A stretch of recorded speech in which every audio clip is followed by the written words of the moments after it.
സകല ലോകത്തിന്റെ രാജാവും എൻ്റെ കർത്താവുമായ നമ്മുടെ ദൈവം വാഴ്ത്തപ്പെട്ടവൻ. ആ ധന്യ നിസ്തുല്യമായ നാമത്തിൽ എല്ലാ പ്രിയപ്പെട്ടവർക്കും ഒരിക്കൽ കൂടെ സന്ധ്യാവന്ദനങ്ങളെ അറിയിക്കുകയും ദൈവജന പഠനത്തിലേക്ക് ഏവരെ ഹാർദവമായി സ്വാഗതം ആശംസിക്കുകയും ചെയ്യുന്നു. ഞാൻ തുടക്കത്തിൽ ഓർപ്പിച്ചതുപോലെ നാട്ടിൽ പലയിടത്തും ശക്തമായ മഴ പ്രയാസങ്ങൾ ഉണ്ടാക്കുന്നത് പലർക്കും നെറ്റിന്റെ ഇഷ്യൂസ് ഒക്കെ ഉണ്ടാകാൻ സാധ്യതയുണ്ട്. ചിലപ്പോൾ നെറ്റ് ഒന്ന് സ്ലോ ആവുമോ, സൗണ്ട് വേരിയേഷനൊക്കെ വരികയൊക്കെ ചെയ്യാം. ദയവായി പ്രാർത്ഥനയോടെ ദൈവത്തിലായിരിക്കുക. ദൈവം നിങ്ങൾ എല്ലാവരെയും അനുഗ്രഹിക്കുമാറാകട്ടെ. കഴിഞ്ഞ ക്ലാസ്സിന്റെ വീഡിയോ നമുക്ക് ഇതുവരെയും ഒന്ന് റെഡിയാക്കാൻ പറ്റിയില്ല. റെക്കോർഡിങ്സിനകത്ത് എന്തോ ഒരു കംപ്ലൈന്റ് ഉണ്ടായി. അതൊന്ന് അദ്ദേഹത്തിന് റിക്കവർ ചെയ്യാൻ പറ്റുന്നില്ല. ട്രൈ ചെയ്യുന്നുണ്ട്. കിട്ടിയാൽ ഉടൻ തന്നെ നിങ്ങൾക്കത് അയച്ചു തരുന്നതാണ്. ഇൻ കേസ് അത് നമുക്ക് എടുക്കാൻ പറ്റിയതെന്നുണ്ടെങ്കിൽ ഞാൻ തുടക്കത്തിൽ ഓർപ്പിച്ചല്ലേ, പേടിക്കേണ്ട. ആ ഭാഗം ഒന്നുകൂടെ നമ്മളൊന്ന് സംസാരിച്ചാൽ മാത്രം മതിയല്ലോ. കർത്താവ് സഹായിക്കട്ടെ. നമ്മൾ ഈ ദിവസങ്ങളിൽ ചിന്തിക്കുന്ന വിഷയം വളരെ ഗൗരവത്തോടെ കാണേണ്ട ഒരു വിഷയമാണ്. എന്നാൽ നമ്മൾ പലപ്പോഴും ശ്രദ്ധിക്കാതെ പോകുന്ന നിസ്സാരമായ ഒരു സംഗതി നിലയിലാണ് പ്രാർത്ഥനയെ കാണുന്നത്. പ്രാർത്ഥന എന്താണെന്നും അതിൻ്റെ അർത്ഥതലങ്ങൾ എന്തൊക്കെയാണെന്നുമാണ് നമ്മൾ ചിന്തിച്ചു വന്നത്. 3 എബ്രായ പദങ്ങൾ ഞാൻ അതിന് പറഞ്ഞു. പലാൽ, പഗ, പിന്നെ ഷെൽറ്റ്. ഈ 3ന്റെയും അർത്ഥം എന്താണെന്നും തിരുവഴുത്തിൽ ഈ പ്രാർത്ഥന എന്ന പദം എവിടാണ് ആദ്യം വരുന്നതൊക്കെ നമ്മൾ വിശദമായി കണ്ടു. ദൈവം നിങ്ങളെ പ്രാർത്ഥനാ ജീവിതത്തിൽ ഒരു വ്യത്യാസം വരുത്തട്ടെ എന്ന് ഞാൻ ആത്മാർത്ഥമായി ദൈവസന്നിധിയിൽ പ്രാർത്ഥിക്കുന്നു. ഈവൻ നമ്മുടെ ബോഡി ലാംഗ്വേജ് ഉൾപ്പെടെ, നാം ഉപയോഗിക്കുന്ന വൊക്കാബുലറി ഉൾപ്പെടെ പ്രാർത്ഥനയിൽ പ്രാധാന്യം അർഹിക്കുന്നു എന്നുള്ളത് നാം മറന്നു പോകരുത്. സ്തോത്രം. ഞാൻ അതിനെക്കുറിച്ചൊക്കെ പറഞ്ഞതായതുകൊണ്ട് ഞാനത് ആവർത്തിക്കുന്നില്ല. വീണ്ടും അത് പറഞ്ഞുകൊണ്ട് നമ്മുടെ വിഷയം മുന്നോട്ട് പോകാതെ വരുമല്ലോ. അതുകൊണ്ട് ഞാനത് ആവർത്തിക്കുന്നില്ല. നമുക്ക് അടുത്ത ഭാഗത്തേക്ക് വരികയും. കഴിഞ്ഞ ദിവസം ഞാൻ ഓർപ്പിച്ചു, ചില പ്രാർത്ഥനകൾ ദൈവം വിലക്കുന്നുണ്ട്. ആ വിഷയത്തിൽ പ്രാർത്ഥിക്കേണ്ട എന്ന് ദൈവം പറയുന്നു. ശമൂവേൽ ശൗലിന് വേണ്ടി പ്രാർത്ഥിച്ചപ്പോൾ ദൈവം വിലക്കുന്നുണ്ട്. ഇസ്രായേൽ രാജസ്ഥാനത്തുനിന്ന് ഞാൻ ശൗലിനെ നീക്കിയെന്നറിഞ്ഞിരിക്കെ നീ അവനെക്കുറിച്ച് എന്നോട് എന്തിനായി തീർന്ന് കരയുന്നത്, നിലവിളിക്കുന്നു എന്ന് പറഞ്ഞ ശമൂവേലിന്റെ പ്രാർത്ഥനയെ ദൈവം ബ്ലോക്ക് ചെയ്യുന്നത് കാണാം. അപ്പൊ ചില പ്രാർത്ഥനകൾ ദൈവം വിലക്കും.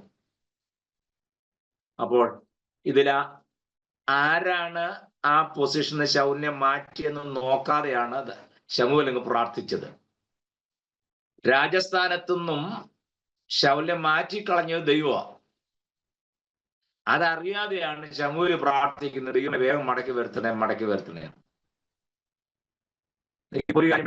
ചില കാര്യം ദൈവം വേണ്ടാന്ന് വെച്ചതാണെങ്കിലും നമ്മൾ ഭയങ്കര ബലപ്പെടുത്താണ്. ഒരു കാര്യം പറയാം, ഈ ചില പിടിച്ചു വെച്ചൊക്കെ പ്രാർത്ഥിക്കണോ? തന്നേ തീരൂ, കൊണ്ടേ പോകും. അപ്പൊ പിടിച്ചു വെച്ച് പ്രാർത്ഥിക്കുക. ഒരു കാരണവശാലും അങ്ങനെ ചെയ്യരുത്. നിങ്ങളുടെ ആവശ്യങ്ങൾ സ്വന്തത്തോടെ അറിയിക്കാൻ പ്രോബ്ലം. പിടിച്ചു വെച്ചൊന്നും പ്രാർത്ഥിക്കേണ്ട, നടക്കുന്ന കാര്യമല്ല. കാരണം ഞാൻ പറയാം, എന്നെ ഈ ദിവസങ്ങളൊക്കെ ചിന്തിപ്പിക്കുന്ന ഒരു കാര്യമാണ്. ചേർന്നുകൊണ്ടാണ് ചിന്തിപ്പിക്കുന്നത്. അതിൻ്റെ ഉള്ളിൽ ചെറിയ ഭയം ഉണ്ടാക്കുന്ന കാര്യങ്ങളൊക്കെ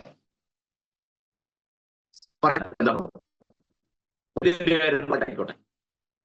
ദൈവം വേണ്ടാന്ന് വെച്ചതിനെ കുറിച്ച്, നീക്കിക്കളഞ്ഞതിനെ കുറിച്ച് അതറിയാതെയാണ് പലപ്പോഴും നമ്മൾ പ്രാർത്ഥിക്കുന്നത്. ഇസ്രായേൽ മക്കൾ അങ്ങനെ ഒരിക്കൽ പറഞ്ഞു, ഇറച്ചി വേണം.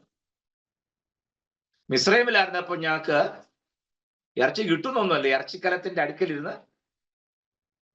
സന്തോഷിച്ചവരാന്നാ പറഞ്ഞു. പോട്ടെ. അപ്പോ ഇവര് നിർബന്ധം പിടിച്ചു, തന്നേ പറ്റൂ. പലതിനും നിർബന്ധമായിരുന്നല്ലോ. തമ്പുരാൻ പറഞ്ഞു വേണ്ട വേണ്ട വേണ്ട, സമ്മതിക്കില്ല, കിട്ടിയേ പറ്റൂ. ഒടുവിൽ ദൈവം കൊടുത്തു. സംഘത്തിലെ വാക്യം നിങ്ങൾ മറക്കരുതേ. അവർ അപേക്ഷിച്ചതിനെ അവൻ അവർക്ക് നൽകി. അടുത്ത വാക്ക, എങ്കിലും അവരുടെ പ്രാണന് ക്ഷയമയച്ചു എന്ന് പറഞ്ഞാൽ തന്നേ തീരൂ നിർബന്ധം പിടിച്ചു, തമ്പുരാൻ കൊടുക്കുകയും ചെയ്തു.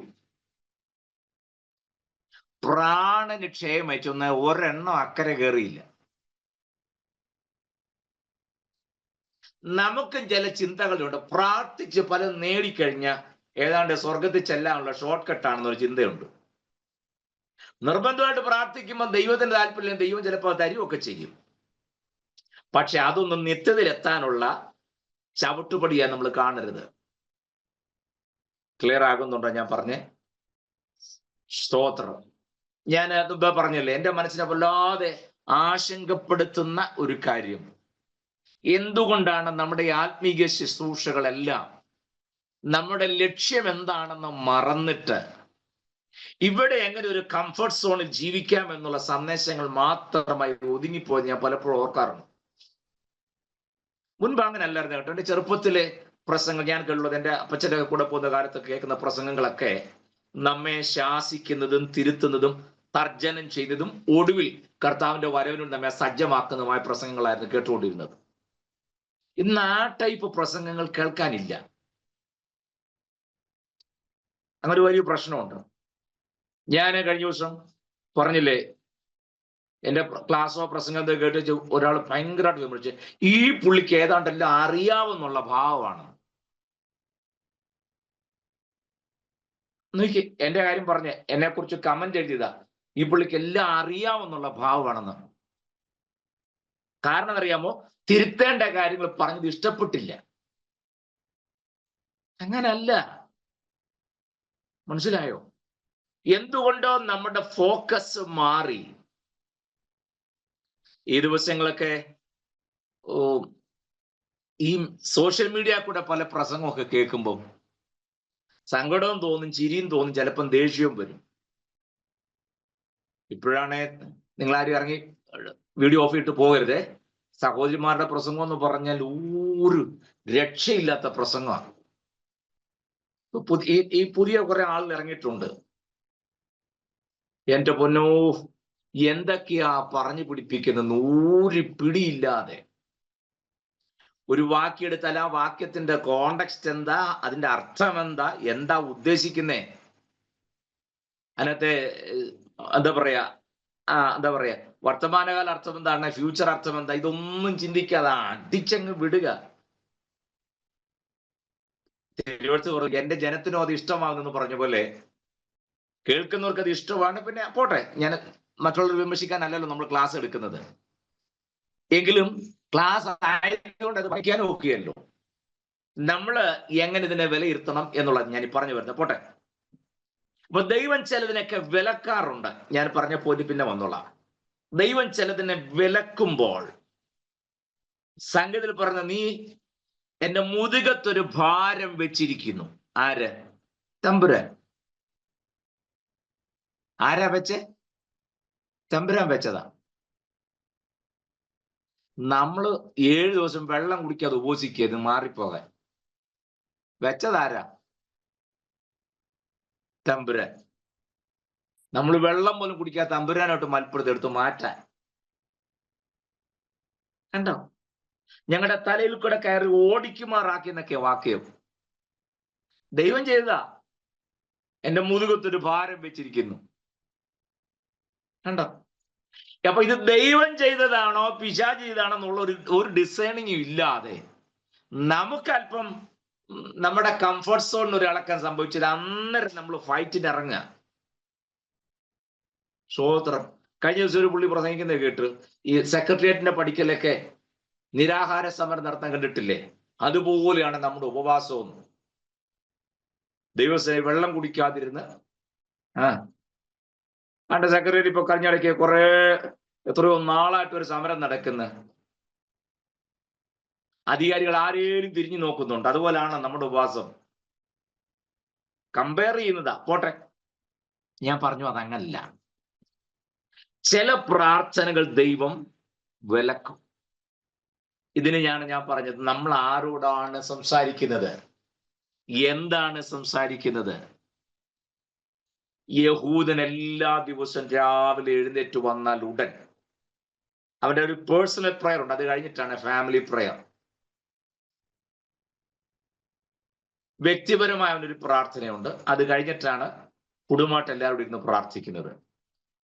അത് യഹൂദൻ മുടക്കുകയല്ല, നിർബന്ധമായിട്ടും ചെയ്യും. നമുക്ക് ഏതെങ്കിലും ഒന്നേ കാണാൻ സാധ്യതയുള്ളൂ. മിക്കവാറും പേഴ്സണൽ പ്രേയറെ കാണുള്ളൂ. അഥവാ ഉറക്കത്തിൽ നിന്ന് എഴുന്നേറ്റ് വന്നിരുന്ന ഇങ്ങനെ ഇരുന്ന് കിറങ്ങിയിരുന്നുകൊണ്ട് ഏതാണ്ടെല്ലാം പറഞ്ഞു വെച്ചു കർത്താവ്. കാരണം ആദ്യം പറഞ്ഞ വാചകത്തിന്റെ ബാക്കിയല്ല അടുത്ത് പറഞ്ഞ ആ ഉറക്കത്തിന്റെ എന്താ പറയാ ഹാങ് ഓവർ വിട്ടിട്ടില്ലോ. ഏതാണ്ടെല്ലാം പറഞ്ഞു വെച്ച് യേശു നാമത്തിൽ പ്രാർത്ഥിച്ചുകൊണ്ടിരിക്കുമ്പോഴത്തേക്കിന് അടുക്കള നീ ഈ വിസിലടിക്കുന്നത് കേട്ടു. അപ്പൊ പിന്നെ ഏകാഗ്രതയും പോയി അല്ലേ? സ്തോത്രം. പലരും വിചാരിക്കുക ഷാജി പാസ് എങ്ങനെ ഇത്ര കൃത്യമായിട്ട് അറിഞ്ഞു. എനിക്കറിയാം ഇതെല്ലാം അടുപ്പേ വെച്ചാണ് പ്രാർത്ഥിക്കാനിരിക്കുന്നതെന്ന്. കാരണം ഓരോന്ന് ടൈം കണക്ക് കൂട്ടിയാണല്ലോ. അത് വേകുമ്പോഴത്തേക്കിന് ഇത് വെക്കണം, അന്നത്തേക്കിന് പ്രാർത്ഥിച്ചു വരാം, എന്നിട്ട് വേണം പോയി സൂപ്പർ മാർക്കറ്റ് തുറക്കാൻ. പല പ്ലാനിലായിരിക്കുന്ന എനിക്കറിയാം. ഞാൻ ആ ഉദ്ദേശത്തിലല്ല പറഞ്ഞേ. രാവിലത്തെ ആ പ്രാർത്ഥന ഈ പറയപ്പെടുന്ന ഒരു വിഷയമല്ല. യഹൂദൻ പ്രാർത്ഥിക്കുമ്പോൾ പറയുന്നത് യഹോവേ, യഹോവനെ വിളിക്കുകയല്ല, അദനായ്, അത്യുന്നതനായ ദൈവമേ എന്നെ വിളിക്കൂ. യാഹോവേ എന്നുള്ള പദം ഉപയോഗിക്കുകയല്ലോ. എന്നിട്ട് പറയുക, അങ്ങ് നിത്യനായ രാജാവായതിനാലും അങ്ങയുടെ മഹാകരുണയാലും അങ്ങനെ ഭദ്രമായി സൂക്ഷിച്ചതിനാൽ ഒരു പ്രഭാതം കൂടെ തന്നല്ലോ. അങ്ങ് രാജാതി രാജാവായി വരും, ഞങ്ങളതിനായി കാത്തിരിക്കുന്നു, അങ്ങേക്കെല്ലാം മഹത്വം കരേറ്റുന്നെന്ന് പറഞ്ഞ് സകല മഹത്വം പുകഴ്ച. അവന്റെ വ്യക്തിപരമായ ഒരു കാര്യവും ആ പ്രാർത്ഥനയ്ക്കകത്തില്ല. അവന്റെ പ്രാർത്ഥന ആവശ്യം നിത്യനായ രാജാവായ ദൈവം, കരുണയുള്ള കർത്താവ്, കൃപ ചെയ്തതിനാൽ ഒരു പ്രഭാതം കൂടെ നൽകി, അങ്ങ് മാത്രമാണ് സകലത്തിന് യോഗ്യൻ. ദൈവത്തെ വാഴ്ത്തുന്നതല്ലാതെ, ദൈവത്തിന് മഹത്വം കൊടുക്കുന്നതല്ലാതെ ഒരു വാചകവും അവൻ പറയുകയില്ല. പ്രാർത്ഥിക്കുന്നറിയാമോ? മോദയാനി ലഫ്നഖ ലഫ്നഖ മലഖായി വഖയാം. യഹൂദന്റെ പ്രാർത്ഥനയാണ്. മോദയാനി ലഫ്നഖ ലഫ്നഖ മലഖായി വഖയാം. വീണ്ടും പ്രാർത്ഥിക്കും, മോദയാനി ലഫ്നഖ ലഫ്നഖ. അവന്റെ ഉള്ളിൽ നിന്ന് വരികയാ. റബയമു നറ്റ്ഖ ഷഹർ ഹസാറ്റ ബിനിഷ്മാറ്റി ഷഹർ ഹസാറ്റ ബിനിഷ്മാറ്റി ബിനിഷ്മാറ്റി ബഖ്മലഖ മോദയാനി ലഫ്നഖ ലഫ്നഖ റബയമു നറ്റ്ഖ. ഇതാണ് അവന്റെ പ്രാർത്ഥന. നമ്മള് ചാരി ഇരുന്ന് ഒരു പിടി പിടിച്ചാൽ പ്രാർത്ഥനയിൽ അതിനിടയ്ക്ക് ശാസിക്കുന്നു, ഭത്സിക്കുന്നു, പോരാടുന്നു. എന്നതെല്ലാം ഇടപാടല്ലേ. അവരിതൊന്നും പറയല്ലേ. ഒരു കാര്യമേ പറയത്തുള്ളൂ, അങ്ങ് മഹാദയാലും കരുണയമായതുകൊണ്ട് രാത്രി വരാമാവുന്ന എല്ലാ ദോഷങ്ങളും വിടുവിച്ചല്ലോ. ഞാന് പലപ്പോഴും ഓർക്കാറുണ്ട്, ഈ നമ്മുടെ അപ്പച്ചന്മാർക്ക് ഹീബ്രു ഗ്രീക്കും ഒന്നും അറിയത്തില്ലായിരുന്നേലും ദൈവകൃപയുണ്ടായിരുന്നേ. ഹീബ്രു എന്നാന്ന് പോലും അറിയത്തില്ലായിരുന്നു. പക്ഷെ അവര് രാവിലെ ഇത് തന്നെയാ പറയുന്നത്, രാമുഴുവൻ മാർവിലെന്നെ കാത്ത കൃപയ്ക്കാൻ, രാമുഴുവൻ മാർവിലെന്നെ കാത്ത കൃപയ്ക്കായി ആനന്ദഗീതങ്ങളാലെ തൃപ്പാദങ്ങൾ നമിക്കുന്നേ, ആനന്ദഗീതങ്ങളാലെ തൃപ്പാദങ്ങൾ നമിക്കുന്നേ. പകലത്തെ കാര്യം ഓർത്തിട്ടാ പറയുന്നത്, ഈ പകലൻ ജീവിതത്തിൽ തെറ്റുവരാതെ, ഈ പകലൻ ജീവിതത്തിൽ തെറ്റുവരാതെ രക്തത്താലെ സൂക്ഷിച്ചെന്നെ തൃക്കാരത്തിൽ താങ്ങണം. കണ്ടോ, വേറൊന്നും പറയുന്നില്ലേ. ജയകരമാം ജീവിതം ഞാൻ ചെയ്തിടുവാനാ അധികാരമുള്ളേശുവിന്റെ തിരുമാർവിൽ ഞാൻ ചാരുന്നേ. ഓ, എന്ന പാട്ട് അതൊക്കെ. സൗന്ദര്യത്തിൻ പൂർണ്ണതയാകുന്ന സിയോനിൽ നിന്നു പ്രകാശിക്കുന്നോനെ. എത്ര മനോഹരമായ പാട്ട്. അപ്പൊ ഞാൻ പറഞ്ഞത്, അവർക്ക് ആർക്കും ഈ ഗ്രീക്ക് ഹീബ്രു ഒന്നും അറിയത്തില്ലായിരുന്നെങ്കിലും ദൈവകൃപയുണ്ടായിരുന്നു. ഞാൻ ഓർക്കുക, ഞാനിപ്പം ഹീബ്രു പാട്ട് പാടിയ പോലെ തന്നെയാണ് നമ്മുടെ അപ്പച്ചന്മാരും പാട്ട് എഴുതി വെച്ചേക്കുന്നത്. ഒരു തിയോളജി അറിഞ്ഞിട്ടല്ല, ഗ്രീക്കും അറിഞ്ഞിട്ടല്ല, ഹീബ്രു അറിഞ്ഞിട്ടല്ല, തൽമൂദും അറിഞ്ഞിട്ടല്ല. പക്ഷെ ദൈവകൃപ ഉണ്ടായിരുന്നത് കൊണ്ട് അവർ ആ കറക്റ്റ് ട്രാക്കിലൂടെ തന്നെയാണ് വന്നത്. ഞാൻ മടങ്ങി വരുന്നു. അപ്പൊ നമ്മുടെ പ്രാർത്ഥനയിൽ ചില പ്രാർത്ഥനകൾ ദൈവം വിലക്കും. മറ്റൊരു കാര്യം, പ്രാർത്ഥനയ്ക്ക് ഒരു സ്റ്റാർട്ടിംഗ് പോയിന്റ് ഉണ്ട്, ഒരു എൻഡിങ് പോയിന്റും ഉണ്ട്. പ്രാർത്ഥന എങ്ങനെയാലും പോയി ഈ ബ്രേക്ക് ഇല്ലാത്ത വണ്ടി എവിടെ ചെന്ന് ഇടിച്ചു നിൽക്കും പോലെ. പണ്ട് ഞങ്ങളൊരു ഭവന സദസ്സിന് പോയപ്പോൾ ഞങ്ങളുടെ കൂടെ എന്നെ ഹിന്ദി പഠിപ്പിച്ച ഒരു അധ്യാപകൻ ഉണ്ടായിരുന്നു. ഇപ്പോൾ ഓരോ വീട്ടിലും ഓരോരുത്തർക്ക് പ്രാർത്ഥിക്കാൻ അവസരം കൊടുത്തപ്പോൾ അന്ന് ഞങ്ങൾക്ക് ലീഡ് ചെയ്യുന്ന ദൈവദാസൻ എന്നെ ഹിന്ദി പഠിപ്പിച്ച മർക്കോ സാറിനോട് പറഞ്ഞു പ്രാർത്ഥിക്കാൻ. എങ്ങനെയോ പ്രാർത്ഥിച്ചു തുടങ്ങി. ഇതെങ്ങനെ കൺക്ലൂഡ് എന്നറിയാൻ വേണ്ടി അവസാനം പുള്ളി പറഞ്ഞത് കേൾക്കണോ? ഇത്രയും പറഞ്ഞുകൊണ്ട് ഞാൻ എൻ്റെ വാക്കിൽ നിന്ന് വിരമിക്കുന്നത്. നടന്ന കാര്യമാണ്, തിരുവഴുത്ത് മുമ്പിൽ വെച്ചുകൊണ്ട് ഞാൻ ദോഷം പറഞ്ഞതല്ല. എന്നെ ഹിന്ദി പഠിപ്പിച്ച അധ്യാപകനാണ്. ഹിന്ദി ഒന്നും എനിക്ക് അറിയത്തില്ല, എന്നാലും എന്നെ പഠിപ്പിച്ചതാണ്. അദ്ദേഹം ഉണ്ടായിരുന്നു ഞങ്ങളുടെ ഭവന സന്ദർശനത്തിന് ഒന്ന് പോയപ്പോൾ. അപ്പൊ ഇദ്ദേഹം പ്രാർത്ഥിക്കുമല്ലോ, എങ്ങനെ ആ പുള്ളിയുടെ സ്പിരിച്വൽ ലെവലൊന്നും നമുക്കറിയത്തില്ല. പക്ഷെ ഞങ്ങളെ ഓരോ വീട് ഞങ്ങൾ ലീഡ് ചെയ്യുന്ന ദേവദാസൻ ഒരു വീട്ടിൽ ചെന്നപ്പം ഇപ്പം മർക്കോസ് സാറ് പ്രാർത്ഥിക്കാൻ പറഞ്ഞു. അദ്ദേഹം എങ്ങനെയോ തുടങ്ങി, ഏതാണ്ടെല്ലാം പറഞ്ഞ് ഭവന സന്നദ്ധത്തിന്റെ കാര്യം ഓർത്തില്ല, ഏതൊക്കെയോ വിഷയങ്ങളൊക്കെ പുള്ളി എന്തൊക്കെയോ പറഞ്ഞു. പോട്ടെ, ഇതൊന്ന് കൺക്ലൂഡ് ചെയ്യണ്ടേ, അതറിയാൻ വയ്യാതെ പുള്ളി പറഞ്ഞതാണ്. ഇത്രയും പറഞ്ഞുകൊണ്ട് ഞാൻ എൻ്റെ വാക്കിൽ നിന്ന് വിരമിക്കുന്നു. പിന്നെ അങ്ങനെയേലും അതിനകത്തുനിന്ന് ഊരിപ്പോകാൻ ഒരു ബുദ്ധി അദ്ദേഹം കാണിച്ചല്ലോ നോത്ത് ഞാനും അങ്ങ് സന്തോഷിച്ചു. ഞാൻ പറഞ്ഞതേ, പ്രാർത്ഥനയ്ക്ക് ഒരു സ്റ്റാർട്ടിംഗ് പോയിന്റ് ഉണ്ട്, ഒരു എൻഡിങ് പോയിന്റും ഉണ്ട്. നമ്മുടെ കുറിവാക്കം മറന്ന് റോമാലേഖത്തിൽ നിന്നാണല്ലോ നമ്മൾ വായിച്ചു തുടങ്ങിയത്. പരിശുദ്ധാത്മാവ് ഞരങ്ങുക, കാരണം പരിശുദ്ധാത്മാവ് വേണം ഇത് അവിടെ എത്തിക്കാൻ, കൊണ്ട് പ്രസന്റ് ചെയ്യാൻ. നമ്മൾ പ്രാർത്ഥിക്കുമ്പോൾ ആ ബോധത്തോടെയാണോ പ്രാർത്ഥിക്കുന്നത്? എൻ്റെ ഈ പ്രാർത്ഥന പരിശുദ്ധാത്മാവാണ് അവിടെ കൊണ്ട് പ്രസന്റ് ചെയ്യുന്നത്, അതുകൊണ്ട് കുഴപ്പമൊന്നും ഇല്ലാത്ത രീതിയിൽ ഏറെക്കുറെ കൊള്ളാം, ആ നിലയിലായിരിക്കണം എന്നൊക്കെ ചിന്തിക്കാറുണ്ടോ? ഓക്കെ, ഞാൻ അവിടെ ആ ഭാഗം വിടുന്നു. ഇത്ര നിങ്ങൾ ഇപ്പോൾ മനസ്സിലാക്കുക, പ്രാർത്ഥനയ്ക്ക് ഒരു സ്റ്റാർട്ടിംഗ് പോയിന്റ് ഉണ്ട്, ഒരു എൻഡിങ് പോയിന്റും ഉണ്ട്. ഇനി ശരിയായ പ്രാർത്ഥനയുടെ ഒരു സ്ട്രക്ചറിലേക്ക് നമ്മൾ വരികയാണ്.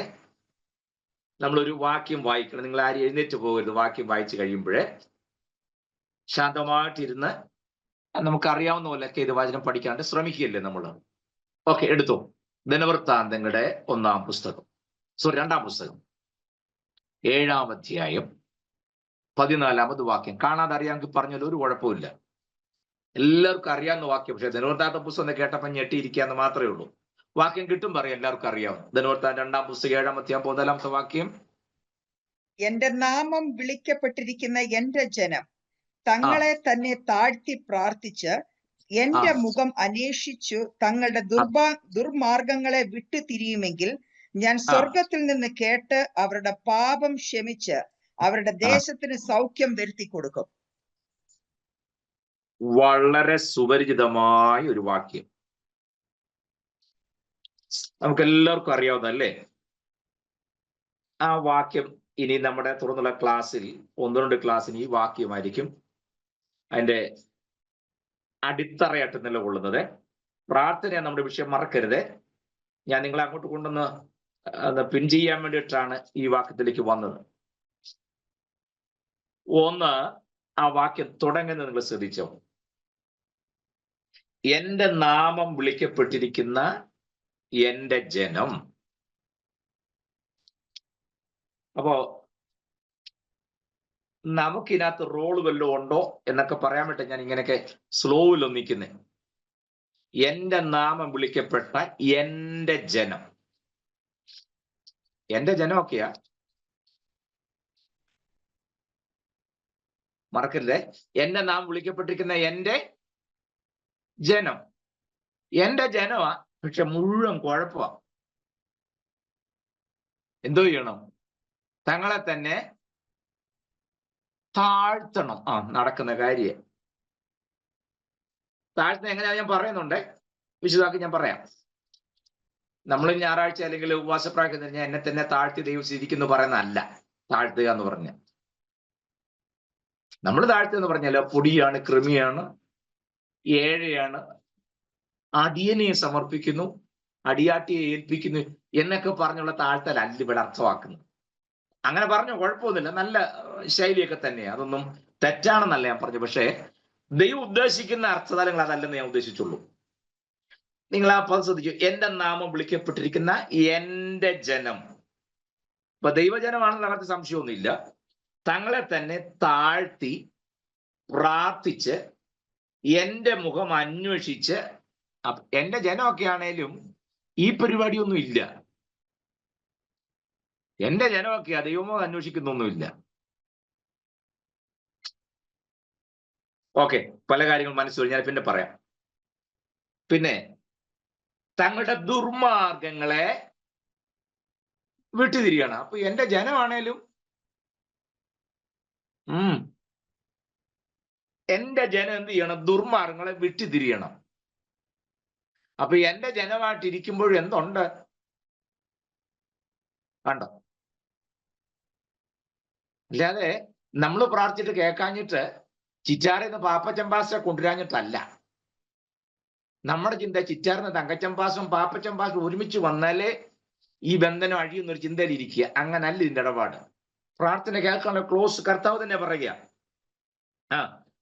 ദുർമാർഗ്ഗം വിട്ടു തിരിയുമെങ്കിൽ ഞാൻ സ്വർഗത്തിൽ നിന്ന് കേട്ട് അവരുടെ പാപം ക്ഷമിച്ച. അപ്പൊ എന്റെ ജനമാണേലും, മനസ്സിലായോ? എന്റെ ജനമാണെന്ന് ലേബൽ ഉള്ളപ്പോഴും എന്തോ ഉണ്ട്? പാപം ഉണ്ട്. അവരുടെ പാപം ക്ഷമിച്ച് അവരുടെ ദേശത്തിന്റെ സൗഖ്യം വരുത്തിക്കും. ഓക്കെ, നമുക്ക് ആ വാക്യത്തിൽ ഒന്നിക്കാമേ. ഞാന് മറ്റിതൊന്നും നോക്കാതെ ഒരു കാര്യം പറയട്ടെ. ഈ നമ്മുടെ പിതാക്കന്മാരൊക്കെ വിശ്വാസത്തിന് വേണ്ടി ഇറങ്ങിത്തിരിച്ചപ്പോൾ ഒരുപാട് കഷ്ടം സഹിച്ച, യാതന സഹിച്ച്, ഒറ്റപ്പെടലുകൾ സഹിച്ച് ഇറങ്ങിയവരായിരുന്നു നമ്മുടെ പിതാക്കന്മാരൊക്കെ. അവരൊക്കെ അതിനുവേണ്ടി ഒരുപാട് വില കൊടുത്തവരാണ്. അവരൊന്നും പ്രത്യേകിച്ചൊന്നും നേടിയതായിട്ട് എനിക്ക് തോന്നുന്നില്ല.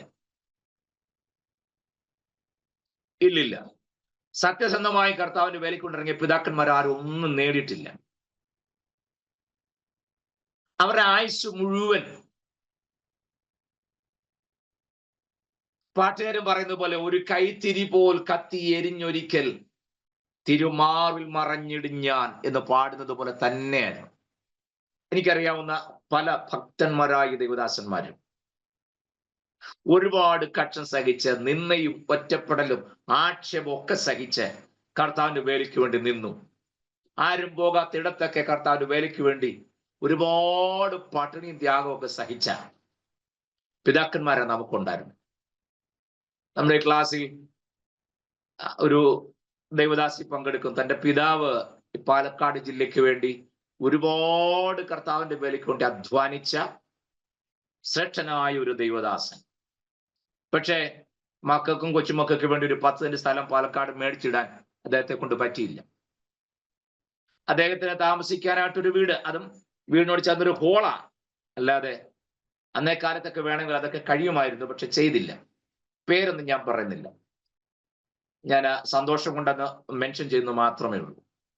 പക്ഷെ അന്ന് പെന്തക്കോസ്തിന്റെ ശരിയായ വിശ്വാസത്തിന് വേണ്ടി ഇറങ്ങിയപ്പോൾ നമ്മുടെ പിതാക്കന്മാർ നമുക്ക് കാണിച്ച മാതൃക പ്രകാരം എങ്ങനെ വചനാടിസ്ഥാനത്തിൽ അവർ പാലിച്ച് നോ പറഞ്ഞ് വേണ്ട എന്ന് പറഞ്ഞ് അകറ്റി എന്തെല്ലാം നിർത്തിയോ അതെല്ലാം ഇന്ന് മാനമാണെന്നുള്ള ചിന്തയിൽ നമ്മുടെ സഭയ്ക്കകത്ത് കയറി എന്നുള്ളതാണ് ഏറ്റവും വലിയ സങ്കടം. ഈ വാക്യത്തിന്റെ ബേസിൽ ഞാൻ ഈ കാര്യം പറഞ്ഞ് കഥ പറഞ്ഞാൽ പോവുകയല്ല. നിങ്ങൾ അങ്ങനെ ചിന്തിക്കരുത്. നിങ്ങൾക്കറിയാമോ, ഒരിക്കൽ നിങ്ങൾ എത്ര പേര് KK ചെറിയാച്ചനെ കുറിച്ച് കേട്ടൊന്നും എനിക്ക് അറിഞ്ഞുകൂടാ. ചിലർക്കറിയാം, എനിക്കറിയാം. എന്നാൽ അദ്ദേഹം ഒരിക്കൽ എന്നോട് ഇങ്ങനെ വർത്താനം പറഞ്ഞപ്പോൾ ഒന്ന് രണ്ട് സംഭവങ്ങൾ പറഞ്ഞത് ഞാൻ വളരെ ഇന്നും എൻ്റെ മനസ്സിൽ ഭയങ്കര മുറിവായി കിടപ്പുണ്ട്. കുമ്പനാട്ട് ഒരു കല്യാണം നടക്കുക, ഒരു വീട്ടിൽ ഒരു കല്യാണം നടക്കുക. ഇന്നത്തെ പോലെ ഓഡിറ്റോറിയം ഒന്നും ഇല്ലല്ലോ. മുറ്റത്ത് പന്തലിട്ട് അവിടാണ് വരുന്നവർക്ക് സദ്യയൊക്കെ കൊടുക്കുന്നത്. പെന്തക്കോസ് വിശ്വാസത്തിന് വേണ്ടി ഇറങ്ങിയ ഒരു വത്സല്യ പിതാവ് ആ കല്യാണത്തിൽ പങ്കെടുക്കുന്നുണ്ടായിരുന്നു. ഇലയിലായിട്ട് ചോറ് വിളമ്പി, ഇദ്ദേഹം ഉണ്ണാനായിട്ടിരിക്കുക. ചോറ് വിളമ്പി, കറികളൊക്കെ വിളമ്പി ഏകദേശം തീരാറായി. ഏകദേശം എല്ലാ കറികളും വിളമ്പി തീരാറായപ്പോഴാണ് ഇദ്ദേഹം ചോറിനാൻ ഇരിക്കുന്ന കാഴ്ച ആ വിരുന്ന് നടക്കുന്ന വീട്ടിലെ പ്രധാനപ്പെട്ട വ്യക്തി കണ്ടത്, അല്ലെങ്കിൽ കാരണവർ കണ്ടത്. കലക്കവെള്ളത്തിൽ പോയി മുങ്ങിയേച്ചു വന്നതാണ് എന്ന് പറഞ്ഞ് ആക്ഷേപിച്ച് ആരും അടുപ്പിക്കാതെ നിർത്തിയിരിക്കുന്ന ഒരു സമയത്താണ്. ഇദ്ദേഹത്തിന് വീട്ടിൽ കല്യാണം ക്ഷണിച്ചിരുന്നു, അതനുസരിച്ച് ചെന്നതാ. നിങ്ങൾക്കറിയാമോ, ആ കൈ ചോറിനാൻ വേണ്ടി കൈ നീട്ടി കറി ഒന്ന് ഇളക്കിക്കൊണ്ട് വരുന്ന സമയത്താണ് ഒരിക്കലും പബ്ലിക്കിൽ പറയാൻ പറ്റാത്ത ഒരു അൺകൂത്തായിട്ടുള്ള ഒരു പദം ഉപയോഗിച്ച് ഉറക്കെ അട്ടഹസിച്ചുകൊണ്ട് വന്ന് കഴിക്കാനെടുത്ത ഒരു ചോറ് കഴിക്കുന്നതിന് മുമ്പ് ഇലയോടെ ആ ചോറ് ഇല കൊണ്ട് വലിച്ചെടുത്ത് കയ്യിലിരുന്ന ഉരുള പിടിച്ചു വാങ്ങിച്ച് മുഖത്തെറിഞ്ഞിട്ട് ആ ഇലയോടെ ആ ചോറെടുത്ത് ഒരൊറ്റ ഏറ് വെച്ച് കൊടുത്ത് തെങ്ങിന്റെ ചോട്ടിലേക്ക്. ആലക്കവളത്തിൽ പോയി മുങ്ങിയേച്ച് സ്വോത്രം പറയാൻ തുള്ളാൻ വിട്ടു വന്നൊക്കെ എന്ന് പറഞ്ഞ് ആക്ഷേപിച്ച് ഇറക്കി വിട്ടു. എന്താ ഇറക്കി വിടാൻ കാരണം? യേശു ക്രിസ്തുവിന് വേണ്ടി ജീവിതം വേർതിരിച്ച് സത്യവിശ്വാസത്തിന് വേണ്ടി ജീവിതം വിട്ടുകൊടുത്ത് കഴുത്തേലും കാതലും കിടന്നെല്ലാം ഊരിക്കളഞ്ഞേച്ച് സ്നാനപ്പെട്ട ദൈവസഭയുടെ ഭാഗമായിട്ടുള്ള ഏക കാരണത്താൽ കുമ്പനാട്ടൊന്ന് ഇറക്കി വിട്ട കാര്യം ഞാൻ ഈ പറഞ്ഞു. Praise the Lord. മനസ്സിലായോ? നമ്മളെല്ലാം അങ്ങ് നിന്നെ അപമാനം പ്രതികൂലാന്നാ പറയുന്നത്. അല്ലല്ലല്ല. തിരുവല്ലയിൽ ഒരു അമ്മച്ചിയുടെ നെഞ്ചിനിട്ട് ഒരു അച്ഛൻ ഒരു ചവിട്ട് കൊടുത്തിട്ട് കഴുത്തേലും കാലിലും കിടന്നെല്ലാം പോയിട്ട് മുങ്ങിയിട്ട് വന്ന് സ്നാനപ്പെട്ട് വരുമ്പം പിടിക്കാൻ നിൽക്കി. ആരോ പറഞ്ഞു, കൊച്ചമ്മ സ്നാനപ്പെടാൻ പോയിരിക്കുകയാണ്. പണ്ടത്തെ ചട്ടയും മുണ്ടും വേഷമല്ലേ. വീട്ടിലോട്ട് കയറാൻ തുടങ്ങുമ്പോൾ ഇന്നത്തെ പോലത്തെ നിങ്ങൾക്കറിയാമല്ലോ, ഇളം തിണ്ണയും ചെറിയ സിറ്റൗട്ടും ഉള്ള വീടാ. ആ തിണ്ണയിലിരിക്കുക. അമ്മ കയറി വർഷപ്പത്ത് എഴുന്നേറ്റ് ഒരൊറ്റ ചവിട്ട് കറക്റ്റ് നെഞ്ചിനാകും. നിങ്ങൾ വിശ്വസിക്കുകയല്ലോ, 1.5 മാസം നെഞ്ചിന് നീർക്കെട്ടായിരുന്നു ചവിട്ടിൽ. ചിരിച്ചതല്ലാതെ ഒരു വാക്കുപോലും എതിര് പറഞ്ഞില്ല.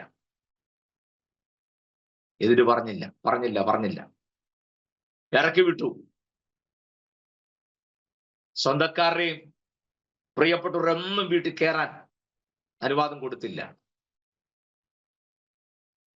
ഒരു ഹൈന്ദവ സഹോദര വീട്ടിലാണ് അമ്മച്ചി രാപാത്ത. പേര് സ്ഥലം ഒന്നും ഞാൻ പറയില്ല. ഹൈന്ദവ സഹോദരങ്ങളാണ് അഭയം കൊടുത്തത്. ആ വീട്ടിൽ താമസിച്ചു. അവരാഹാരം കൊടുത്തു. അവർ ഹോസ്പിറ്റലിൽ കൊണ്ടുപോയി. തിരുവല്ല ഗവൺമെന്റ് ഹോസ്പിറ്റലിൽ കൊണ്ടുപോയി നീർക്കെട്ട് മാറാനുള്ള മരുന്നൊക്കെ കൊടുത്ത് വേണ്ട ട്രീറ്റ്മെന്റും കാര്യങ്ങളൊക്കെ ചെയ്തു. അന്നേരവും അമ്മച്ചിയുടെ ഒരു പ്രാർത്ഥന ഉണ്ടായിരുന്നുള്ളൂ, അച്ഛന് ക്രൂശിലെ സ്നേഹം അറിയാൻ കർത്താവേ അവസരം കൊടുക്കണേ, ശിക്ഷയാക്കി വിടരുതേ കർത്താവേ, അറിവില്ലായ്മ ചെയ്തു പോയതാണ്. എന്നോടൊപ്പം മുഴങ്കാൽ മടക്കുന്ന ഒരു ദിവസം ഞാൻ കാണുന്നു. കർത്താവിന്റെ സന്ദർശനം അതിനുവേണ്ടി ഉണ്ടാകണമേ. ഈ ലോകം വിട്ടു പോകുന്നതിന് മുമ്പ് അച്ഛാനും എന്നോടൊപ്പം മുട്ടുമടക്കുന്ന കാണാൻ ഭാഗ്യമൊരുക്കണമേ. അല്ല പ്രതികൂലാന്ന് പറഞ്ഞ് ശാസിച്ചും പത്സിച്ചും ഒന്നുമില്ല. അങ്ങനെ കട്ടൻ സഹിച്ച വേർപെട്ട ദൈവമക്കൾ കർത്താവിന് വേണ്ടി നിന്നത്. ഞാനിപ്പോ നിങ്ങൾക്ക് അവസരം തന്നാൽ നിങ്ങൾക്ക് ഒരുപക്ഷെ നിങ്ങളുടെ പിതാക്കന്മാരൊക്കെ അനുഭവിച്ച ഒരുപാട് ത്യാഗങ്ങൾ പറയാനുണ്ടാകും. സ്തോത്രം. ഞാൻ പറഞ്ഞത് അങ്ങനെ വിശ്വാസത്തിനും ഉപദേശത്തിനു വേണ്ടി സകലവും വിട്ടിറങ്ങിയ നമ്മുടെ പിതാക്കന്മാർ കാണിച്ച ആ വഴിയിലൂടെ പോകേണ്ട ഇന്നത്തെ തലമുറ അവരെന്തെല്ലാം വേണ്ടാന്ന് വെച്ചോ, എന്തെല്ലാം നമുക്ക് വേണ്ട എന്ന് വെച്ച് അകറ്റി നിർത്തിയോ, അതെല്ലാം പതുക്കെ തിരികെ കൊണ്ടുവന്ന് അകത്ത് കയറ്റുന്ന ഒരു സ്ഥിതിവിശേഷം നമുക്കുണ്ടായിട്ടുണ്ട്. ഞാൻ അതിനാണ് ഈ വാക്യം വായിപ്പിച്ചത്. പ്രാർത്ഥനയുടെ ശരിയായ ക്ലോസ് വെച്ചിരിക്കുന്ന ഇവിടെയാണ്. എന്റെ നാമം വിളിക്കപ്പെട്ടിരിക്കുന്ന എന്റെ ജനം, നമ്പർ 1, തങ്ങളെ തന്നെ താഴ്ത്തണം. എങ്ങനെ താഴ്ത്തേണ്ടതെന്നുള്ളത് ഞാൻ പിന്നീട് അടുത്ത ക്ലാസ്സിൽ പറഞ്ഞോളാം. വിശദീകരിക്കേണ്ടത് ഉള്ളത് കൊണ്ടാണ്. നമ്മുടെ ജീവിതത്തിൽ ഒരു താഴ്മയുടെ മനോഭാവം ഉണ്ടാവുക എന്ന് പറഞ്ഞാൽ, ഞാൻ ഒരിക്കല്, നിങ്ങൾ ഒരുപക്ഷെ കണ്ടതായിരിക്കും, ഇപ്പോഴത്തെ അമേരിക്കൻ പ്രസിഡന്റ്, മുമ്പ് പ്രസിഡന്റ് ആയിരുന്ന മനുഷ്യനുണ്ടല്ലോ, ഒബാമ അമേരിക്കൻ പ്രസിഡന്റ് ആയിരിക്കുന്ന സമയത്ത് അദ്ദേഹം ഒരു സ്ഥലത്ത് വന്നിട്ട് തിരികെ ഹെലികോപ്റ്റർ കയറി പോകാനായിട്ട് പോകുമ്പോൾ അദ്ദേഹം വന്നു, ഫ്ലൈറ്റിനകത്തോട്ട് കയറുന്നു. മേളിലോട്ട് ചെന്ന് കഴിഞ്ഞപ്പോഴോ ഓർത്ത് താഴ്ന്ന സെക്യൂരിറ്റി തന്നെ സല്യൂട്ട് ചെയ്തു. പക്ഷെ ഇദ്ദേഹം ശ്രദ്ധിച്ചില്ല. മേളിൽ ചെന്നപ്പോൾ യോ, അദ്ദേഹം എന്നെ സല്യൂട്ട് ചെയ്തതാണല്ലോ, ഞാൻ തിരിച്ചൊന്നും ചെയ്തില്ല. കയറിപ്പോയ ആ മനുഷ്യൻ തിരികെ താഴെ ഇറങ്ങി വന്നിട്ട് അവിടെ നിന്ന് ആ സെക്യൂരിറ്റിക്ക് സല്യൂട്ട് ചെയ്യുന്ന ഒരു രംഗം ഞാൻ കണ്ടു.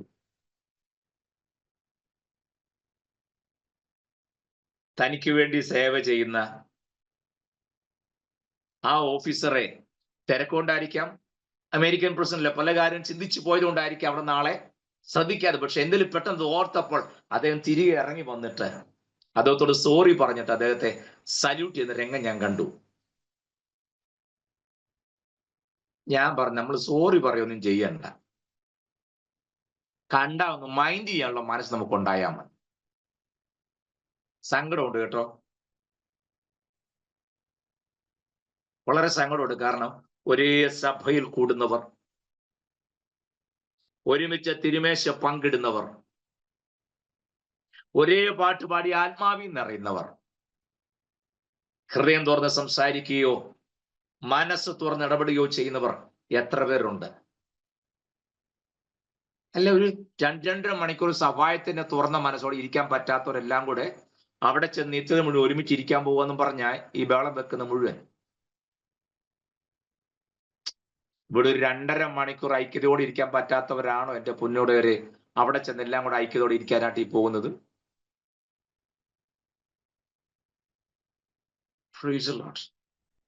ഈ സമയം പോയതുകൊണ്ടാണ് ഞാൻ ഇങ്ങനെ ഒന്ന് ഇതായിക്കാം. കാരണം അടുത്ത പോലിലേക്ക് തൊട്ടാൽ എനിക്ക് അത് വിശദമാക്കാനുള്ള ടൈം ഇല്ലാത്തത് കൊണ്ടാണ് ഞാൻ വേഗം മുന്നോട്ട് നീങ്ങുന്നു. ഒന്ന് നമ്മളെ തന്നെ താഴ്ത്തുക, അതൊരു നല്ല മാതൃകയല്ലേ? ഏതൊരു വ്യക്തിയുടെ മുമ്പിലും ഒന്ന് എളിമപ്പെടുന്നത് ഒരാത്മീകന്റെ ലക്ഷണം. സ്തോത്രം. ഇതൊക്കെ പുറമേ ഉള്ള താഴ്ത്തലാണ്. ഞാൻ ശരിയായ താഴ്ത്തൽ എന്താന്നുള്ളത് അതിന്റെ ഹീബ്രു വാക്ക് ഉൾപ്പെടെ ഞാനിവിടെ നോട്ട് ചെയ്ത് വെച്ചിട്ടുണ്ട്, ഞാൻ പിന്നെ പറഞ്ഞോളാം. ഹീബ്രുവിന്റെ അർത്ഥം അനുസരിച്ച് പോയില്ലെങ്കിൽ ശരി, നമുക്കൊന്ന് വിധേയപ്പെടാനും നമ്മുടെ അവസരം നഷ്ടപ്പെട്ടാൽ ഉടനെ അതിന് വാശി പിടിക്കാതെയും. ഇപ്പൊ നമ്മുടെ ചർച്ചകളെല്ലാം പിള്ളേരെല്ലാം കോമ്പറ്റീഷനാണ്, ടാലന്റ് പരിശോധന. ഉയ്യോ എന്റെ പൊന്നോ, പിള്ളേര് കാണിക്കുന്ന ബഹളം കണ്ടു കഴിഞ്ഞാൽ എന്തിനാ പ്രിയരെ? ദൈവം തന്ന കഴിവ് ദൈവനാമത്തിന്റെ മഹത്വം കൊണ്ട് പ്രയോജനപ്പെടുത്താൻ ഇത്രയും കണ്ടു കോമ്പറ്റീഷൻ വെക്കണോ? അയ്യോ, ഞാൻ ഒരിക്കലും അവിടുത്തെ ജഡ്ജായിട്ട് പോയി, എന്റെ പൊന്നെ അവിടുന്ന് പോരാൻ പെട്ട പാട്. ഞങ്ങൾ അറിയിക്കാൻ വന്നതല്ല, പ്രതീക്ഷിച്ച കൂട്ടർക്ക് എല്ലാത്തിലും ഫസ്റ്റ് പ്രൈസ് കിട്ടിയില്ല, അത്രേ ഉള്ളൂ വിഷയം. വിട്ടുകൊടുക്കുന്നതല്ലേ പ്രിയരെ യഥാർത്ഥ ആത്മീയത? പ്രാർത്ഥന തന്നെ നിന്നോടാ ഞാൻ ഈ പറഞ്ഞത്. അബ്രഹാം പറഞ്ഞല്ലോ, ദേശമെല്ലാം നിന്റെ മുമ്പിൽ ഇരിക്കുന്നു. വേണ്ട, ആത്മീകന്റെ ഏറ്റവും വലിയ ലക്ഷണം അവൻ പ്രിവിലേജസ് എല്ലാം വിട്ടുകൊടുക്കുന്നവനാണ്. അല്ല, ഇറ്റ് ഈസ് മൈ പ്രിവിലേജ് എന്ന് പറഞ്ഞ് നിൽക്കുന്നതല്ല. അബ്രഹാം ലോത്തിനോട് പറയാ, ഇതേ ദേശമെല്ലാം നിന്റെ മുമ്പിൽ കിടക്കുന്നല്ലോ, നീ തെരഞ്ഞെടുത്തു, എത്ര വേണോ, അതിനെവിടം വരെ വേണോ. പുള്ളി കൂടാരം നീക്കി അടിച്ച് അവിടെ വരെ പോയെന്നുള്ളത് ഞാനിപ്പോ പറയുന്നില്ല, അത് നിനക്കറിയാമല്ലോ. അല്ല, അബ്രഹാം പറഞ്ഞു, ലോത്ത് ഇഞ്ഞ് വന്നേ, ഇതേ ഇത്രയും ആ സ്ഥലം കൊണ്ട് ഇങ്ങാറ്റവിടം വരെ ഇപ്പുറത്തുള്ള ഞാൻ അങ്ങ് എടുത്തിരിക്കുക, ബാക്കി നീ എടുത്ത് നീ ഇവിടെ കപ്പ നടുവോ കാച്ചി നടുവോ എന്തെങ്കിലും ചെയ്തോ, അങ്ങനെയൊക്കെയാണോ പറഞ്ഞേ? അല്ല, ഇതേ ദേശം എല്ലാം നിന്റെ മുമ്പിൽ ഇരിക്കും, നീ എടുത്തു, മിച്ചം വല്ലതും ഉണ്ടെങ്കിൽ തന്നാ മതി. അതും നിർബന്ധമില്ല. എന്താ അബ്രഹാം അങ്ങനെയൊക്കെ ചെയ്യാൻ കാരണം? അബ്രഹാം അറിയാം നമുക്കിവിടെ നിലനിൽക്കുന്ന നഗരമില്ലല്ലോ. മക്കളോടും കൊച്ചുമക്കളോടും പറഞ്ഞു, മക്കളെ അബദ്ധമൊന്നും പറ്റരുത്, ദൈവം ശില്പിയാൻ നിർമ്മിച്ചു അടിസ്ഥാന നഗരത്തിനായി കാത്തിരുന്നോണം, ഇവിടുത്തെ ഒന്നും ഒരു പ്രയോജനമുള്ളതല്ല. അപ്പൊ പിന്നെ ആ ദൈവിക ദർശനം കിട്ടിയ കക്ഷിക്ക് ഇതേതാണ്ട് വിഷയമാണോ?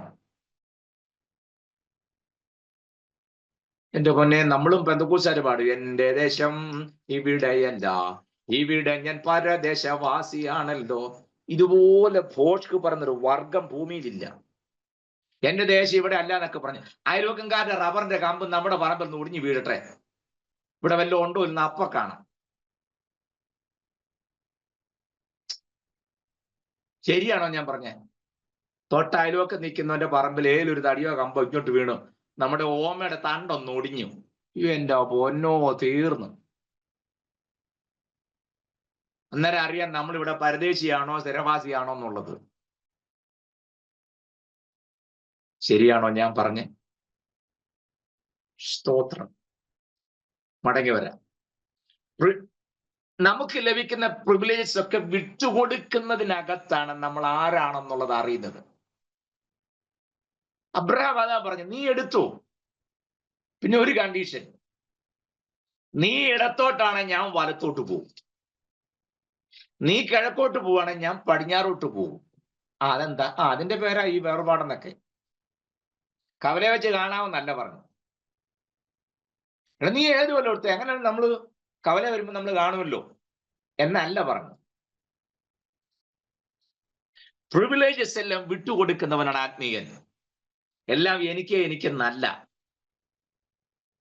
സ്തോത്രം. ആ വാക്യം നിങ്ങളുടെ മനസ്സിൽ പലതവണ വായിച്ചിട്ടുള്ളതാണ്, കാണാപ്പാടം അറിയാവുന്നതാണ്.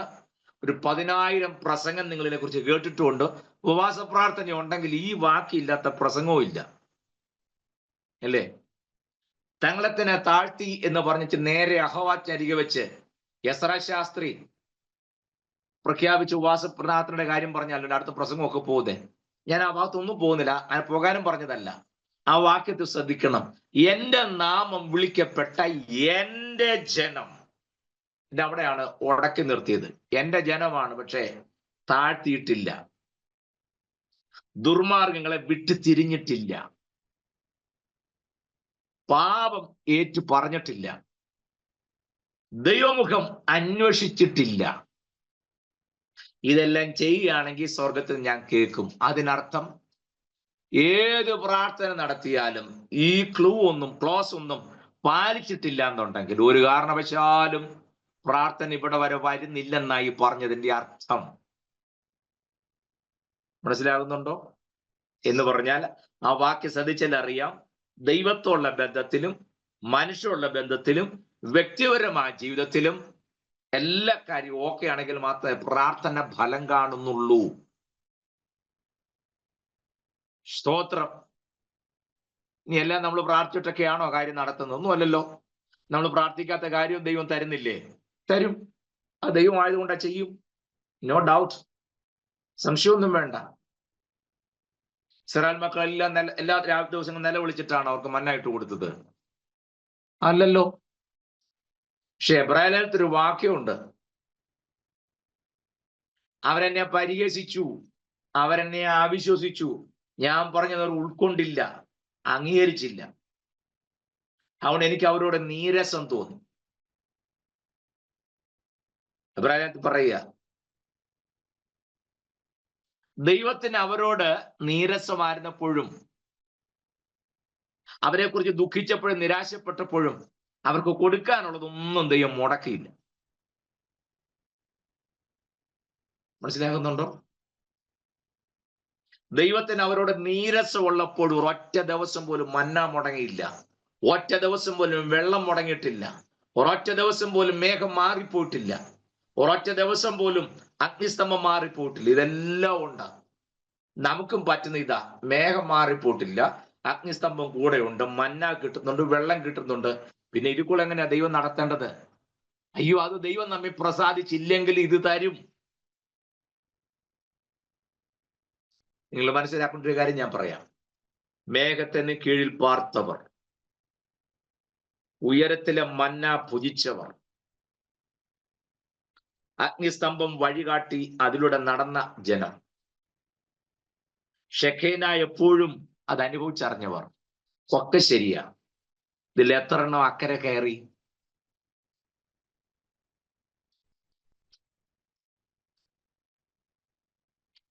നിങ്ങൾ ആലോചിച്ചിട്ട് മറുപടി പറ.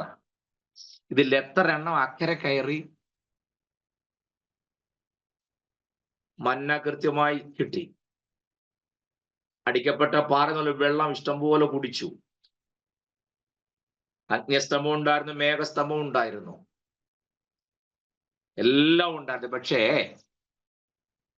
എത്ര അക്കരെ പോകാനുണ്ടായിരുന്നു? ഒരെണ്ണം കയറിയില്ല. പ്രിയരെ, മന്ന അല്ല നമ്മുടെ വിഷയം, വെള്ളമല്ല നമ്മുടെ വിഷയം, അഗ്നിസ്തംഭം അല്ല നമ്മുടെ വിഷയം, മേഘവും അല്ല നമ്മുടെ വിഷയം. അതൊക്കെ നമുക്ക് വിഷയങ്ങളാണെങ്കിൽ തന്നെയും അൾട്ടിമേറ്റ് ഗോൾ ഇതൊന്നും അല്ല എന്നുള്ളത് മനസ്സിലാക്കണം. ആത്യന്തികമായി നമ്മുടെ ലക്ഷ്യം വാഗ്ദത്ത ദേശമാണ്. മനസ്സിലാകുന്നുണ്ടോ? അപ്പച്ചമാരൊക്കെ പാടുകയല്ല, യോർദാനക്കരെ കാണുന്നു ഞാൻ വാഗ്ദത്ത ദേശം ശോഭയായി. കണ്ടോ? ദയവായി ഞാൻ ഈ പറഞ്ഞതൊക്കെ ഒന്ന് സീരിയസ് ആയിട്ട് ചിന്തിച്ചിട്ട് ആലോചിച്ച് നോക്കണം. ഇങ്ങനെയാണെങ്കിൽ നമ്മൾ എത്ര പേര് പോകും, എത്ര പേര് കാണും? മരുഭൂമിയിൽ പട്ടുപോയെന്നുള്ളതിന് എബ്രായ ഭാഷ കൊടുത്തിരിക്കുന്ന വാക്കിന്റെ ശരിയായ മലയാളം ഞാൻ പറഞ്ഞാൽ നിങ്ങൾ എന്നെ വഴക്ക് പറയും. മരുഭൂമിയിൽ പട്ടുപോയെന്നുള്ളതിന് എബ്രായ ഭാഷ കൊടുത്തിരിക്കുന്ന തൊലഞ്ഞു പോയെന്നാണ്. ആര്? മന്ന തിന്നവർ. ആര്? അടിക്കപ്പെട്ട പാറയിലെ വെള്ളം കുടിച്ചവർ. ആര്? മേഘത്തിന് കീഴിലുണ്ടായിരുന്നവർ. ആര്? അഗ്നിസ്തംഭം അനുഭവിച്ചറിഞ്ഞവർ. കുറച്ചുകൂടെയൊക്കെ മാന്യമായ പദം ഉപയോഗിക്കില്ലായിരുന്നോ? നിര്യാതരായി ദൈവരുടെ ദേശത്ത് ചെന്ന് കാണാം, നിത്യതയിൽ ചേർക്കപ്പെട്ടു എന്നൊക്കെയല്ലേ പറയണ്ടേ? അങ്ങനൊന്നും പറയാതെ വഴിയിൽ തടിലോറി വരുമ്പം തവള ഇങ്ങനെ വീർത്ത് നിൽക്കുന്ന കണ്ടിട്ടില്ലേ? മസിലും പിടിച്ച് നിൽക്കുമ്പോ തടിലോറി വരുന്ന കണ്ടുകൊണ്ട് റോഡിന് നടുക്ക് തവള ഇങ്ങനെ ആരാടാ വരുന്നുള്ള രീതിയിൽ കുഞ്ഞു ബലൂൺ പൊട്ടുമ്പോൾ ശബ്ദം മാത്രം കേൾക്കാം. വഴിയിൽ ഈ പ്രാണികളും തവളയും പട്ടിയൊക്കെ ചത്ത് കിടക്കുന്ന പോലെ കർത്താവ് പറഞ്ഞ തൊലഞ്ഞു പോയെന്ന്. അപ്പൊ ആലോചിച്ച് നോക്കി. എന്റെ വാക്കുകൾക്ക് വിരാമം കുറിക്കാം. പ്രാർത്ഥനയ്ക്കകത്ത് ഇതെല്ലാം ഉണ്ടെന്നേ. നിങ്ങൾ പ്രാർത്ഥന അടുത്ത പോയിന്റ് തപ്പിയാ നിങ്ങൾ ഇരുന്നെന്ന് എനിക്കറിയാം. അതിന്റെ പോയിന്റിലേക്ക് വരാൻ വേണ്ടിയിട്ട് ഞാൻ ഈ പറഞ്ഞത്. ഹീബ്രു മാത്രം പറഞ്ഞു പോയാൽ പോരല്ലോ. സ്തോത്രം. മറക്കരുത്, നിങ്ങൾ ഈ വാക്യം കാണാൻ പഠിച്ചിട്ട് ആവോളം ഒരു 4-5 തവണയെങ്കിലും ഈ വാക്യം ഒന്ന് പറഞ്ഞ് ഉരുവിട്ടിട്ട് എൻ്റെ അർത്ഥതലങ്ങൾ കണ്ടുപിടിക്കാൻ ഒരു ശ്രമം നടത്തി നോക്കി. കാരണം ദേശത്തുണ്ടാകുന്ന ഏതൊരു നാച്ചുറൽ കലാമിറ്റിയുടെ പിന്നിലും ദേശത്തിന് സൗഖ്യം വരുത്തുന്നല്ലേ വാക്യം. ഏതൊരു നാച്ചുറൽ കലാമിറ്റിക്കും, പാൻഡമിക്കിനും, എന്താ പറയുക, സിക്നെസ്സിനും, അല്ലെങ്കിൽ ഏതെങ്കിലും വയലൻസ് എന്തെങ്കിലുമൊക്കെ നടന്നിട്ടുണ്ടെങ്കിൽ അതിന്റെ പിമ്പിൾ റൂട്ട് കോസ് ഉണ്ട്. അത് കണ്ടുപിടിക്കണം. അതാ കർത്താവും പറഞ്ഞത് തിരുവഴുത്തിൽ, തമ്പുരാൻ പറയാ, ഞാൻ നിങ്ങളുടെ ദേശത്തിന് സൗഖ്യം വരുത്താം. രോഗം ദേശത്തിനാണ് പറയുക. അതിന് പരിഹാരം പറഞ്ഞെന്നുണ്ടെങ്കിൽ ഞാൻ ഈ പറഞ്ഞ ക്ലോസ് നിങ്ങൾ അംഗീകരിച്ചേ പറ്റൂ, അപ്ലൈ ചെയ്തേ പറ്റൂ. എങ്കിൽ മാത്രമേ അത് ഫലവത്താകൂ എന്നാണ് കർത്താവ് പറഞ്ഞതിന്റെ അർത്ഥം. സമയം പോയി ഞാൻ എന്റെ വാക്കുകൾക്ക് വിരാമം കുറിക്കട്ടെ. പ്രിയമുള്ളവരെ, നമ്മളെല്ലാവരും പ്രാർത്ഥിക്കുന്നവരല്ലേ? അതെ. ഞാൻ ഈ പറഞ്ഞ ഫലാൽ, പഗ്, ആ, ഷെൽറ്റ്, ഈ പദങ്ങളൊക്കെ ഓർത്ത് നിങ്ങൾ വ്യക്തിപരമായ പ്രാർത്ഥനയിൽ അത് അപ്ലൈ ചെയ്യണമെന്നല്ല ഞാൻ പറഞ്ഞത്. പൊതുസഭയിൽ, ശുശ്രൂഷ സംബന്ധിയിൽ, ഒപ്പം ദീർഘസമയങ്ങളൊക്കെ വേറിട്ടെന്ന് പ്രാർത്ഥിക്കുമ്പോഴൊക്കെ ശ്രദ്ധിക്കേണ്ട കാര്യങ്ങളെ കുറിച്ചാണ് ഞാൻ ഈ പറഞ്ഞത്. ഇതൊന്നും അല്ലാതെ ചില പ്രാർത്ഥനയ്ക്ക് വാക്കുകൾ ഉണ്ടെന്ന് വരികയില്ല. ചില പ്രാർത്ഥനയിൽ ശബ്ദങ്ങളൊന്നും കാണുകയില്ല. ഹന്ന പ്രാർത്ഥിച്ചു, ആരും അറിഞ്ഞില്ല. തിരുവെടുത്ത് പറയുന്നു, അവൾ തന്റെ ഹൃദയം യഹോവയുടെ സന്നിധിയിൽ പകരുക അത്രേ ചെയ്തത്. ശബ്ദമില്ലായിരുന്നു, വാക്കുകളില്ലായിരുന്നു, പദപ്രയോഗങ്ങളില്ലായിരുന്നു, ഒന്നുമില്ലായിരുന്നു. പക്ഷേ ഹൃദയം ദൈവത്തിന് പകരുകയാണ്. നമ്മുടെ ജീവിതത്തിന് വർധനവിന് നമ്മൾ ഓരോ ദിവസം കഴിയും തോറും നമ്മുടെ പ്രാർത്ഥനാ ജീവിതത്തിൽ വ്യത്യാസം വരാൻ, നമ്മുടെ ഹൃദയം ദൈവത്തിന് പകരുന്ന ഒരു ആത്മീക അനുഭവത്തിലേക്ക് വരുവാൻ കർത്താവ് നമ്മെ സഹായിക്കട്ടെ. കണ്ണുകടച്ച് നമുക്ക് ദൈവത്തിന് പ്രാർത്ഥിക്കാം. ഹല്ലേലൂയ. സ്തോത്രം, സ്തോത്രം, സ്തോത്രം. കേൾക്കപ്പെട്ട ദൂതിന്റെ മുമ്പാകെ നമ്മളെ തന്നെ സമർപ്പിച്ച് ദൈവം തന്ന ഈ ആത്മീക ആലോചനയ്ക്കനുസരിച്ച് ജീവിതം മുന്നോട്ട് നീക്കുവാൻ കർത്താവ് കൃപ ചെയ്യേണ്ടതിനായി ദൈവകാര്യങ്ങൾ ഏൽപ്പിച്ചുകൊണ്ട് നമുക്ക് ദൈവത്തിന് പ്രാർത്ഥിക്കാം.